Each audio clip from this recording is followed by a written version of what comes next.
जय श्री नीम करोरी बाबा। दोस्तों, आज हम बताएंगे बाबा कहते थे कि क्यों आज आपको इस क्रमांक पे हम बताएंगे बाबा के माध्यम से जैसे प्राप्त हो जाएंगे। तो प्रारंभ करते हैं। तो महाराज जी की अन्य लीलाओं का जो भक्त अनुभव करते हैं उनके मुख से आप एक ही बात समझ पाएंगे, सुन पाएंगे। वह बात यह होती है कि महाराज जी कब, कैसे और क्या कर बैठते हैं, ये केवल महाराज जी ही जानते हैं। बहुत से अन्य भक्तों के जीवन में ऐसे ऐसे चमत्कार हुए हैं जिसकी उन्होंने कभी कल्पना तक नहीं की थी। महाराज जी के कुछ अनुभव यदि मैं आपको बताऊं तो महाराज जी के अनुभव पूरी तरह से चमत्कारी होते हैं कि जैसे कि उन पर विश्वास कर पाना पूरी तरह से नामुमकिन सा लगता है। आइए जानते हैं महाराज जी कैसे अपने अन्य भक्तों को आकर्षित करते हैं। देखिए, सबसे पहले मैं आप सभी को यह बात बतानी चाहूँगी कि प्रत्यक्ष रूप से महाराज जी का एक संदेश होने वाला है, क्योंकि महाराज जी की लीलाओं में यदि आप थोड़ा भी जानने का प्रयास करते हैं तो आप पाएंगे कि जिन जिन को महाराज जी ने अपने अन्य दर्शन देना चाहते हैं उनको महाराज जी की ये लीलाएँ पहुंचती है। तो इसलिए इस बात पर बिल्कुल भी शंका मत करिए ये आखिर आप मुझ तक कैसे पहुंचा, क्योंकि इसमें प्रत्यक्ष महाराज जी की मर्जी है। क्योंकि एक बात आप सभी को मैं कहना चाहूँगी कि इतने सारे लोग, इतने समाज में जो महाराज जी की लीला देखते हैं, अनुसरण करते हैं, और कुछ ही विरले लोग जो होते हैं, और जहाँ जहाँ तक महाराज जी की लीलाएँ पहुँचती हैं उसका प्रत्यक्ष संबंध उसी अन्य भक्त के अन्य दर्शक से जिस तक महाराज जी अपनी बात पहुंचाना चाहते हैं। तो इसलिए इस पर बिल्कुल भी शंका मत करिए, क्योंकि निसंदेह ये सब कुछ महाराज जी की लीलाओं का एक कारण है, एक भाग है। कि देखिए, महाराज जी की लीलाएं का हम अगर ध्यान करते हैं तो महाराज जी की लीलाओं को सुनते हैं और एक बात के लिए पूरी तरह से हम समझ ले जाइए कि यदि आप महाराज जी के उत्तर प्रत्यक्ष पहुंचना चाहते हैं, तो यदि महाराज जी आपको कोई संदेश देना चाहते हैं उनके माध्यम से बिल्कुल शंका मत करिए। माध्यम कुछ भी हो सकता है।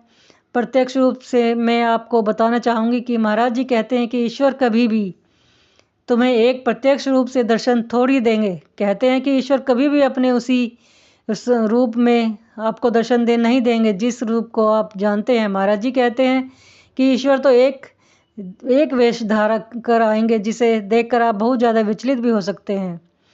तेरे सामने आ जाएंगे, तू पहचान नहीं पाएगा, लेकिन जब तक तुझे इस बात का पता चलेगा तो और कोई नहीं, परमेश्वर ही थे, तब तक वह लीला अदृश्य हो जाते हैं, क्योंकि दृष्टि से पूरी तरह से ओझल हो चुकी होंगे। इसीलिए महाराज जी के अनुभव समझने के लिए आपको महाराज जी की भक्त बनना पड़ेगा, क्योंकि महाराज जी की लीलाओं को केवल उनके भक्त ही समझ पाते हैं। आज मैं आपको अपने साथ एक व्यक्तिगत अनुभव करवाती हूँ जो मेरे साथ महाराज जी ने अपनी लीलाओं के अंतर्गत किया था। एक बार की बात है, महाराज जी के स्वरूप के समान ही मुझे एक बार हरिद्वार स्थान पर महाराज जी के दर्शन हुए।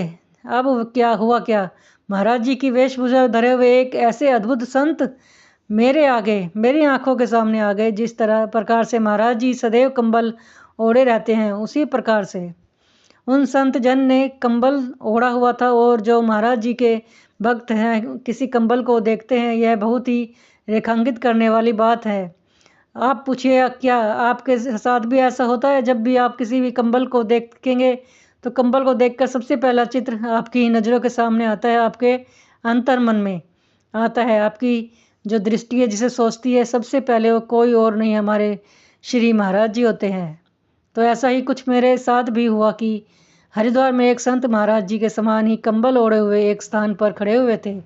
जैसे ही मैंने उन्हें कंबल ओढ़े हुए देखा तो मुझे सबसे पहले अपने श्री महाराज जी का चेहरा याद आ गया, और उन्हीं आकर्षण में उन संत के पास पहुंच गए उनसे मिलने के लिए। और कुछ क्षणों की बातों में जैसे लगा कि कोई संदेश देना चाह रहे थे। कुछ बातें करने का प्रयास किया, ऐसी चेष्टा की तो उन्होंने आकाश की ओर देखते हुए कुछ बोलने वाले थे कि प्रत्यक्ष रूप से सटीक तरीके से सुन या समझ नहीं सकते पाई, लेकिन ऐसा प्रतीत हो रहा था कि जैसे वे आसमान में या प्रकाश में देखकर कुछ प्रार्थना कर रहे हो। और उसी प्रकार से यह भेंट कुछ ही क्षणों की थी, क्योंकि परमेश्वर का इतना सहारा कहाँ किसे मिल पाता है। लेकिन हमारे अहोभाग्य जो मेरे इतना महाराज जी की कृपा आशीर्वाद बना रहा। कुछ क्षणों तक छोटी सी मुलाकात और मेरे जीवन के लिए हमेशा यादगार बन गई। तो क्या हुआ, यह कुछ क्षणों की जो भेंट थी हमेशा याद रखने वाली थी। उनका आशीर्वाद लेकर आई और आगे मांगी तो उन्होंने मेरे सर पर हाथ रख के मुझे आज्ञा दे प्रदान की। और होता क्या, कुछ ही कदम चलने के बाद पाया कि उनके दर्शन करने के पश्चात तो एक बार मैंने मन में चेष्टा भी की, मुड़ के एक बार उन्हें अवश्य देखना चाहिए। ऐसा हृदय में आते ही जैसे ही मैंने मुड़कर देखा तो चमत्कार क्या होता है, महाराज जी की वह संत जन वहाँ से ओझल हो गया। और मैंने उन्हें बहुत ढूंढने का प्रयास किया, लेकिन यकीन मानिए मुझे तो मिला ही नहीं उनका देखना। जितना भरसक प्रयास हो सकता था वो प्रयास मैंने किया और वह संत जन दर्शन दोबारा नहीं हुए। मन में एक बात आई कि कहीं यह महाराज वो जी तो नहीं थे, और प्रत्यक्ष रूप से यह महाराज जी ही थे, क्योंकि ऐसा तभी होता है जब आपको महाराज जी के दर्शन होते हैं। जो एकाएक हृदय में एक बात आती है, कहीं ये श्री महाराज जी तो नहीं थे, यह बात कहीं और से नहीं, महाराज जी संकेत देते हैं तुझे यह याद दिलाने के लिए, स्मरण कराने के लिए अभी अभी मैं दिव्य दर्शन किए हैं, वह किसी और के नहीं, अन्यंत कोई ना कोई हो सकता है। तो दोस्तों, अगर ऐसे ही हम अपने अगर मन में देखते हैं, सोचते हैं, तो हमें महाराज जी कोई ना कोई पोस्ट हमें यूट्यूब के रूप में, हमें इंस्टाग्राम पे कहीं भी हमें मिल जाती है पोस्ट। जो हमारे मन में होता है वो महाराज जी खुद ही स्वयं ही बता देते हैं। तो दोस्तों, आपको ये वीडियो कैसी लगी? अगर वीडियो अच्छी लगी तो प्लीज़ हमारे चैनल को लाइक, शेयर और सब्सक्राइब कीजिए। और कमेंट बॉक्स में जय श्री राम, जय श्री नीम करोई वाह ज़रूर लिखिए। धन्यवाद दोस्तों।